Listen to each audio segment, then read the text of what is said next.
Okay,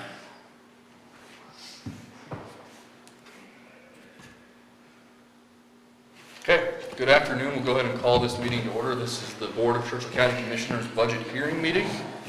At this time, join me for the pledge.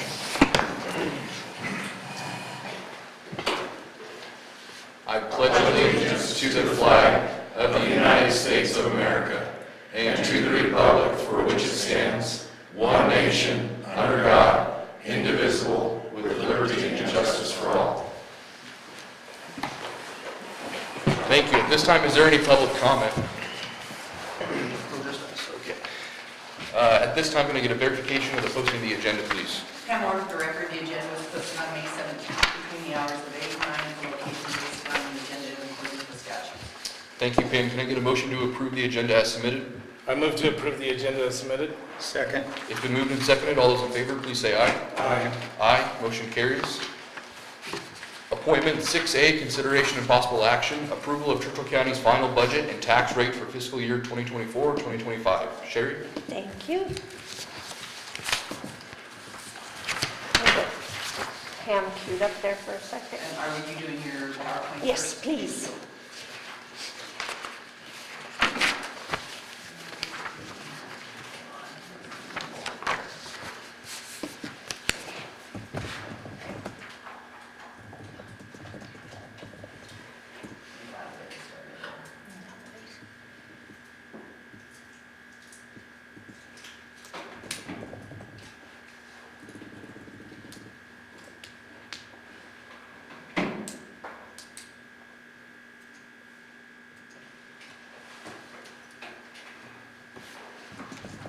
Okay, this is PowerPoint for the public hearing on the final tax rate and possible approval of the final budget. Next page, please. Per NRS, statute requires that we hold a public hearing on the tax rate before June 1st and also indicate what changes were made between the tentative budget and the final budget, and adopt the final budget by a favorable majority of all members of the governing board, and then submit a copy to the Department of Taxation. Okay, and so this is a summary of the changes between the revenues. Changed since the tentative budget. CCCOM reduced their revenues by approximately $1.6 million.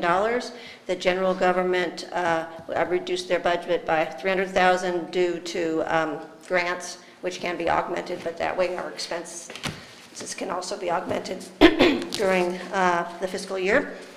And so you can see the revenues for the property tax, other taxes, licenses and permits, intergovernmental, and so it was really only a 2.77% change on the revenues from the tentative budget that was presented. Now the expenditures. The results of we had, in the last meeting, we requested that departments went back and decreased their services and supplies by 15%. So what that did to general government expenditures, that decreased the whole expenditures by approximately $1.1 million, of which approximately $910,000 of that was for the general fund.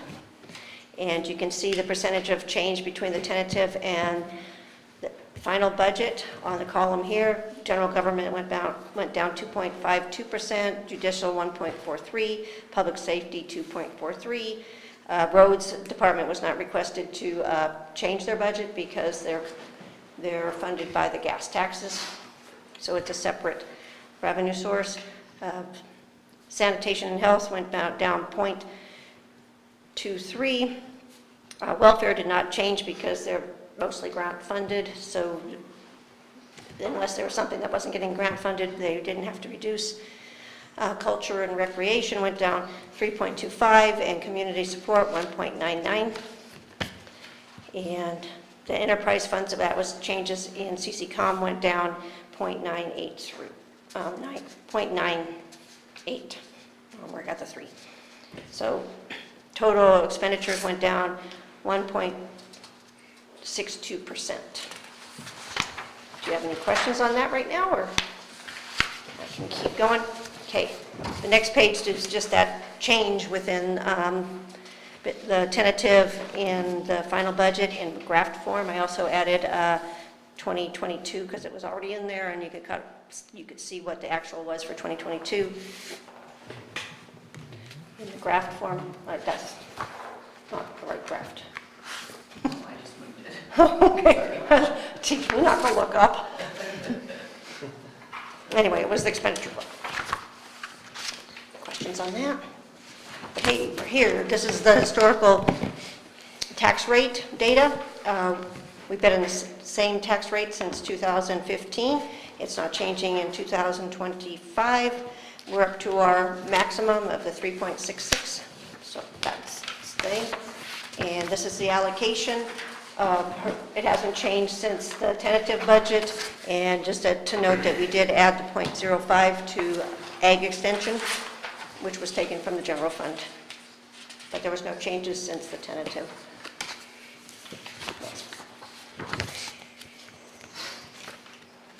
Okay, so the tax rate data is, the county tax rate is 2.863, and the city is at a 3.66.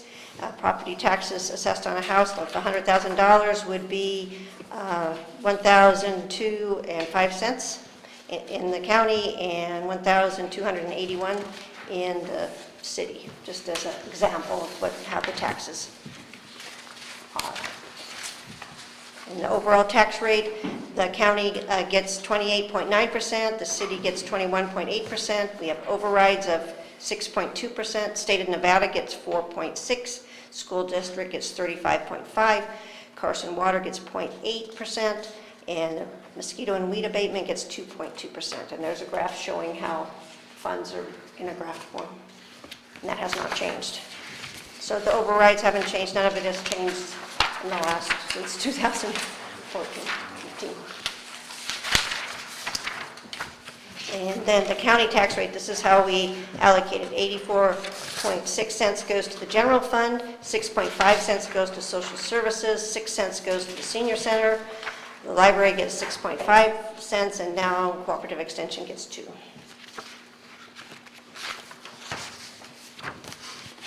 And then the overrides, we have the 5 cents for capital improvement, which we share with the city. And the other ones are mandated by the state. The indigent fund, we can go up to 10%, but we do 6%, and we keep the 10% within social services, so that when it has to increase every year, it's that rather than the larger balance that's in the indigent fund. And it has a good balance right now. And then we have the fire equipment, which is at the 3 cent. And then the next page is a school district. They get 75 cents per operating and 55 cents for their debt, which was approved by voters a long time ago. And the 55 cents is the rolling bond, where legislation said that they could just keep rolling it forward. And then the next page is our top 10 taxpayers for the 2023 audit. Just for your general information, this is in the audit in the statistical section, if you wanted to look closer. And so that's the final budget for 2025. We have to submit it to taxation by June 3rd. It's not a legislation year, so the amended part is not applicable for this year. The Nevada Tax Commission will give us their final numbers in June, and then we just need to certify the tax rate for July 1st, and that's all I have. Do you have any questions? Any questions or comments for Sherry? I do have a question or a comment. School district gets, what, 35%? Yeah, what was said Is that what they 2 had? seconds ago. Yeah, I believe that's what it said.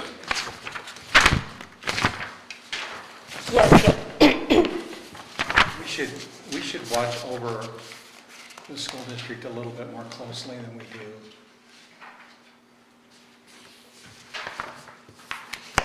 Any other questions or comments? and I forgot just one last page. This was the page that was in part of the tentative budget here. Those were the numbers that were submitted for the The tentative revenue and the tentative expenditures, those are tweaked just a little bit because once we send the tentative to taxation, they have small changes, so it won't exactly match what you were presented in the last hearing.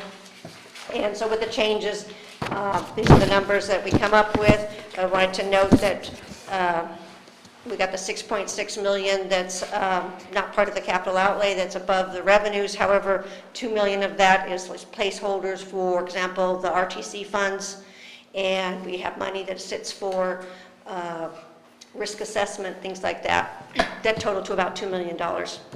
And our estimated opening fund balance for this fiscal year is about $56 million. And right now, our fund balance is, as of today, is sitting at 53 million. And we have our sales tax that has only come in through February, so we have 4 more months of that, which would probably give us another $2.7 million. I think that's all I have. Any questions or comments? I do have one question. On page 3 of that PowerPoint that you gave, CC Communications reduced revenue by 1.65. Where was that number from? Pardon? The CC Communications reduced revenue by 1.65 million. Yeah, they did not tell me why.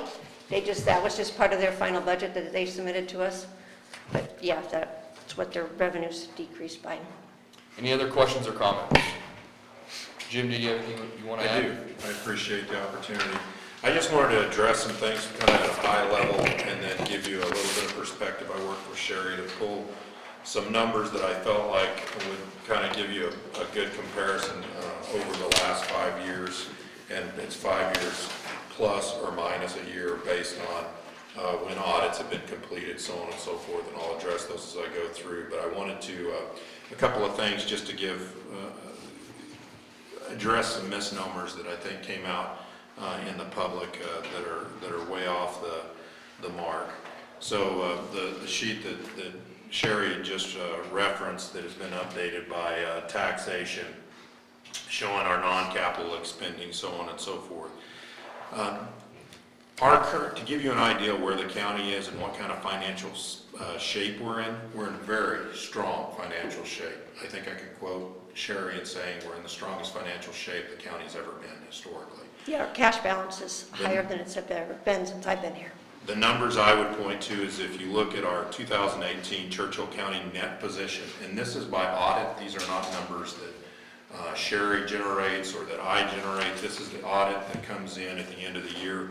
This is the 2018, we were $136 million. In 2023, the most recent completed audit, that same net position was $189 million. So in those 5 years, our net position at the county in terms of value is increased by $52.5 million. A significant increase, but a good trend, right? And a lot of that has to do with the difference between one-shot money and revenue that's coming in and expenditures that are going out. And we've really drilled in and focused on the general fund, and that's the reference to the sheet that you have that has the 2 color graphs in the bottom of it, the single sheet, to really give us a comparison of where your expenditures are, where they were in 19, where they were in 24, and then where they wound up in 25. So that it gives you a comparison over the past 5 years, but it also gives you a direct comparison between 24 and 25.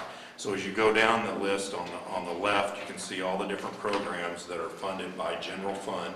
So for example, you don't see the roads department in there because they have their own set aside money. So they perform within their budget, so that's not been an issue.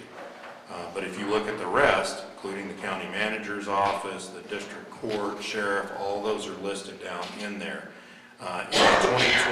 In the 24-25 difference, the comparison between the budget that we're in and the budget that we're moving towards, you can see where there's some red in parentheses numbers. That's the amount that budget reduced from 24 versus what we're asking you to approve in 25.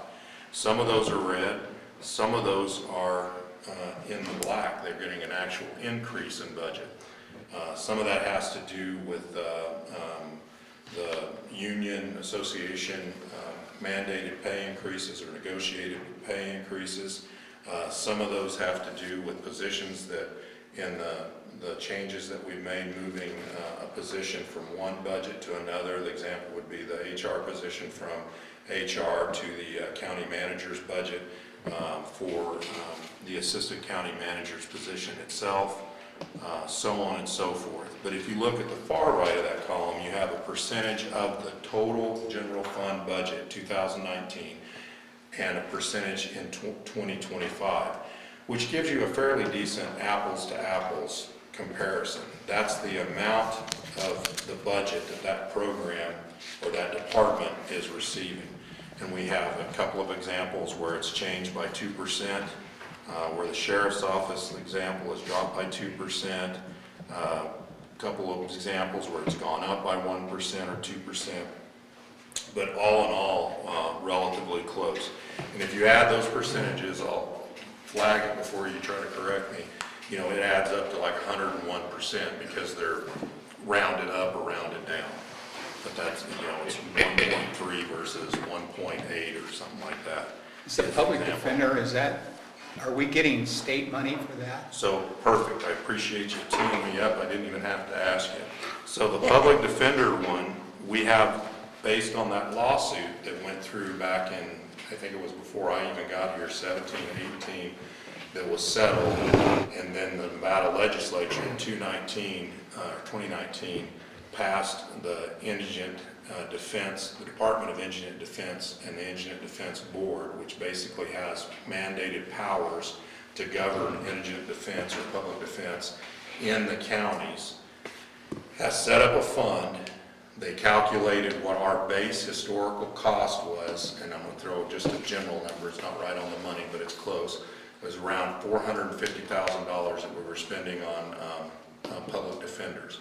So that number each year is supposed to be basically stay the same, and that's what the county pays year after year. I think it may have a little inflation ticker on there, I believe 3% or something. Yeah, it's small. Small. And so that goes up just a little bit that the county has to pay. Everything above that is reimbursed through the state. By state law, is required to be reimbursed. So the example would be the furniture that you guys approved the purchase on at the new public defender's office, which is making room for an additional 5 staff that you were legally required to approve because it was mandated by the Indigent Defense Board. The state is making up the difference in those costs, everything over roughly that $450,000. So I think out of that furniture, the county, and I can't remember what it was, 80 or 90,000, whatever it was, the county only paid 10% of the cost of that furniture.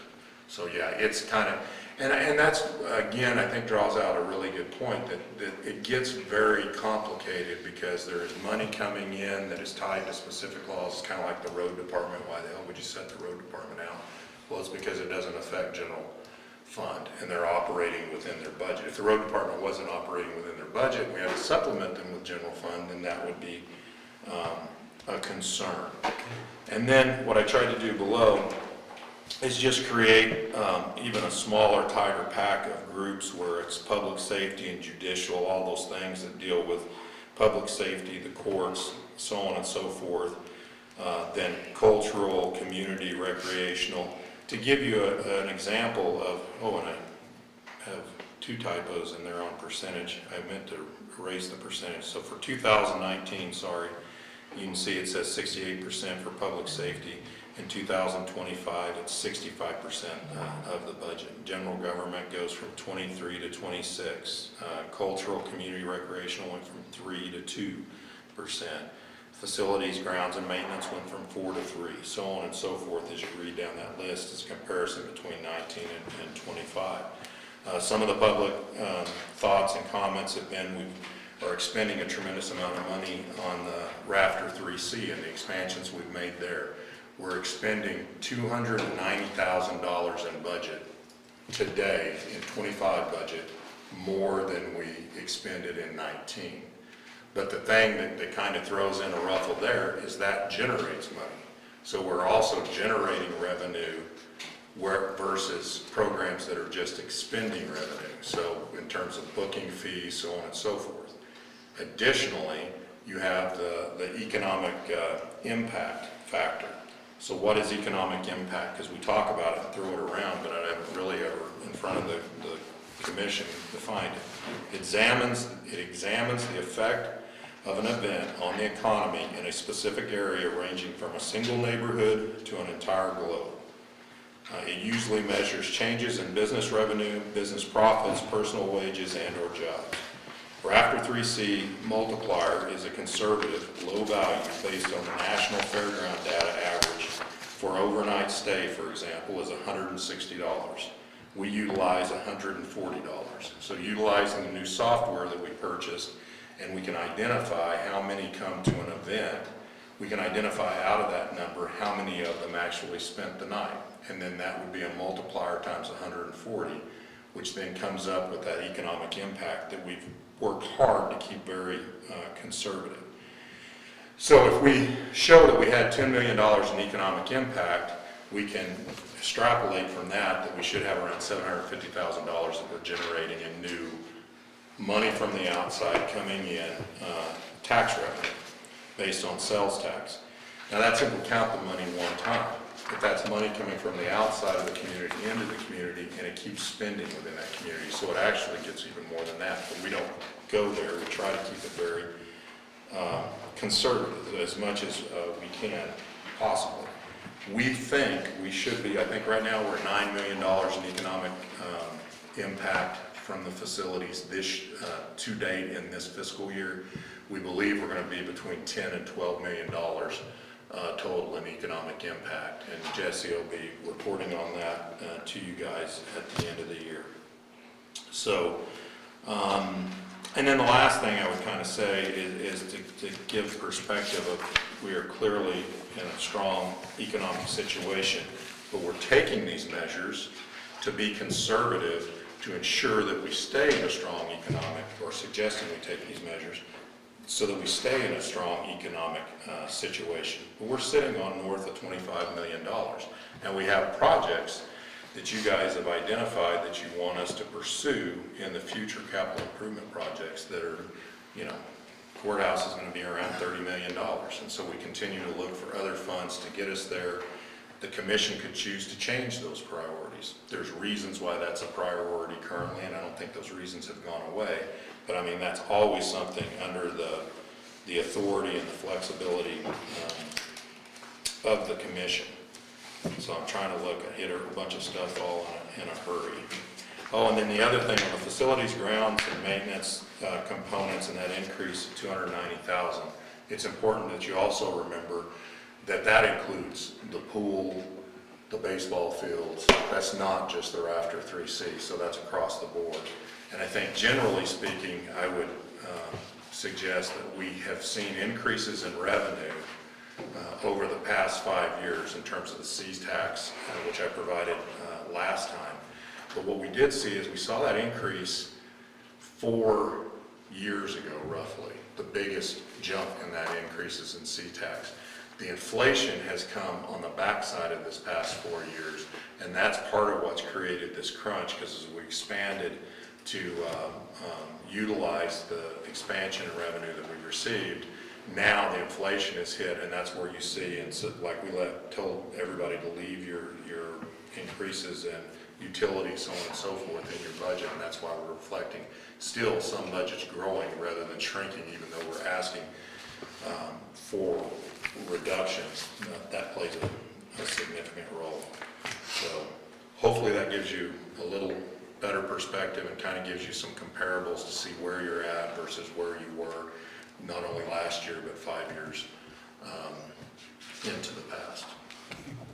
Thank you, Jim. Any other questions or comments for Jim? Oh, Jim, and like the issue with the district attorney's office, like when they were talking about their budget. So on here, like in 2019, they were at $2,103,000, and then they went up to $2,900,000. Correct. So they And did so, have an and in increase. the actual, and to give you perspective so that you clearly understand, because I don't think what Art said is inaccurate, and what Art suggested isn't, or the district attorney suggested isn't out of line with what other departments have suggested too. That they haven't, and it's true, they've been very conservative with their budget, and they haven't expanded their budget, and that's the last thing I want to hit on that.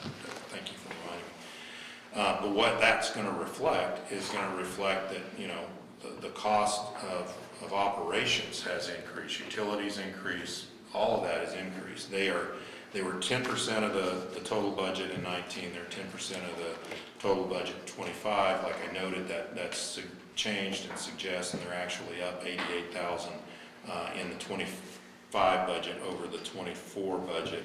But, you know, that's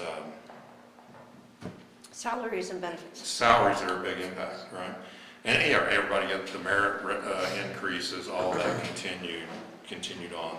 The last thing I was going to close with, and I forgot, is Sherry and I sat down and really talked about, in retrospect, how we've done this, how we've got here, the process over the last 3 months in bringing you the budget. We're going to suggest next year, moving forward, more of a state version where we're bringing forward a base budget amount based on our closing numbers and the data that we have in January. Not only bringing that forward to you, but bringing it forward to the department heads to say, this is what our forecast is on what our revenue is going to be. And that should really guide their supplemental or enhancement requests that they're bringing to you, right? So if we're showing that we think revenue is going to be flat in 26 as compared to 25, and you come in with as a department head, a bunch of increases across the board, you're going to know, well, I'm looking at the revenue currently, and we're not showing that we're going to have that kind of additional funding to expend, so that it makes it's not a matter of doing it, well, here's what we would like to fund, now let's see if Sherry can match the revenue to that expenditure. I think that's part of the issue that's got us to where we're having to make a crunch now. We really need to know, Sherry, what's the projection you're going to give us in revenue that you feel comfortable with, and then we build our budget to that. And then that next year, if we show that we've got a better standing than we had projected, well, that's bonus, that's kitty, that's good, that's where we want to be.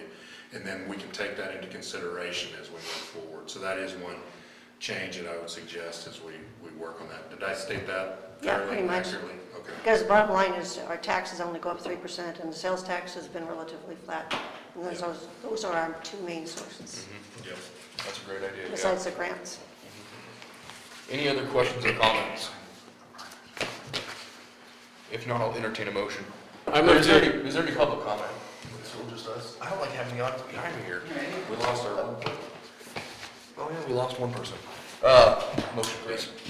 I move to approve the tax rate for the fiscal year beginning July 1st, 2024 and ending on June 30th, 2025 as submitted. Furthermore, approve the final budget and direct the comptroller to file the budget with the Department of Taxation as required by statute. Second? All those in favor, please say aye. Aye. Aye. Aye. Motion carries. Thank you. At this time, is there any public comment? Seeing none, we're adjourned.